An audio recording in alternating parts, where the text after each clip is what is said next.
তরুণদের সুরক্ষায় তামাক নিয়ন্ত্রণ অধ্যাদেশের গুরুত্ব ও প্রয়োজনীয়তা নিয়ে সোমবার সকালে বিশ্ব সাহিত্য কেন্দ্রে মতবিনিময় সভার আয়োজন করা হয়। সভায় জানানো হয় পুরুষদের পাশাপাশি নারীরাও তামাকে আসক্ত হয়ে পড়ছেন। এ সময় তামাকের নানা ক্ষতিকর দিক তুলে ধরে তা বন্ধে আইন প্রয়োগে কঠোর হওয়ার আহ্বান জানান বক্তারা। তরুণীর মধ্যে তরুণীরা নতুন করে দেখা যাচ্ছে যে এই টোবাকোর দিকে আকৃষ্ট হচ্ছে। এটা একটা ভয়াবহ দিক, কারণ আমরা জানি যে তারা ভবিষ্যতে মা হবে। তো একটা গর্ভকালীন মা যদি টোবাকো আসক্ত হয়, তার শিশুর যে কি সমস্যা হয় এখানে সেটা লেখাও আছে। আমরাও সেটা জানি যে এমনিতেই আমাদের দেশে যে মারা তারা সঠিক পুষ্টি পায় না, এবং সেই মা যদি আবার টোবাকো আসক্ত হয় তাহলে তার যে পুষ্টি যে ভালো দিকটা সবগুলাই নষ্ট হয়ে যায়। পাবলিক পরিবহনে ধূমপানের জন্য নির্ধারিত স্থান যেটা ছিল আগে, সেটা আমরা বিলুপ্তির প্রস্তাব করেছি যে কোথাও এরকম কোনো নির্ধারিত পাবলিক প্লেসে এরকম নির্ধারিত স্থান থাকবে না।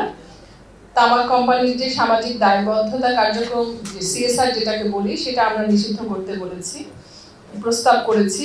বিক্রয় কেন্দ্রে তামাক দ্রব্যের প্রদর্শনী নিষিদ্ধ করার প্রস্তাব করা হয়েছে।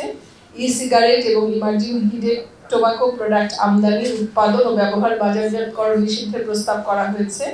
তামাক পণ্যের সকল প্রকার খুচরা শলাকা বিক্রয় এটা বন্ধের প্রস্তাব করা হয়েছে। ধূমপান দিয়ে নেশা শুরু হয় জানিয়ে স্বাস্থ্য মন্ত্রণালয়ের বিশেষ সহকারী অধ্যাপক ডক্টর সাইদুর রহমান বলেন, সূচনাতেই এর ভয়াবহতা প্রতিরোধে পাঠ্যপুস্তকে ধূমপানের ক্ষতিকর দিক তুলে ধরতে হবে।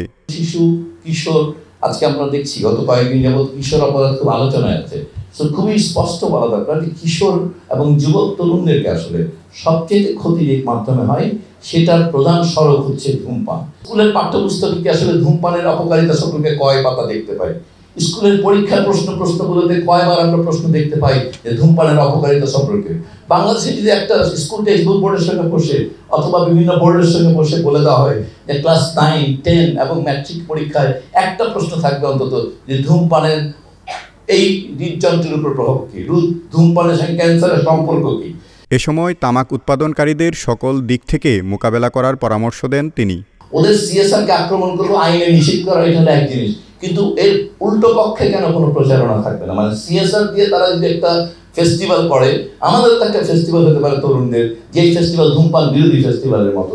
সভায় জানানো হয় তামাক বিরোধী আইন শক্তিশালী হলে সচেতনতা সৃষ্টির পাশাপাশি শাস্তির ভয় দেখিয়েও সেবন কমিয়ে আনা সম্ভব হবে। তামাক বিরোধী আইনটাকে আসলে শক্তিশালী করা উচিত।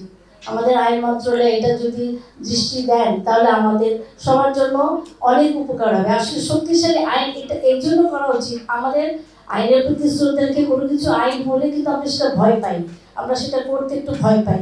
দেশে প্রতি বছর 3,78 লাখ তামাক সেবীদের মধ্যে 1,61,000-এর মৃত্যু ঘটে। এই মৃত্যুর হার কমিয়ে আনতে তামাক নিয়ন্ত্রণ অধ্যাদেশ পাশের দাবি নারীমৈত্রীর।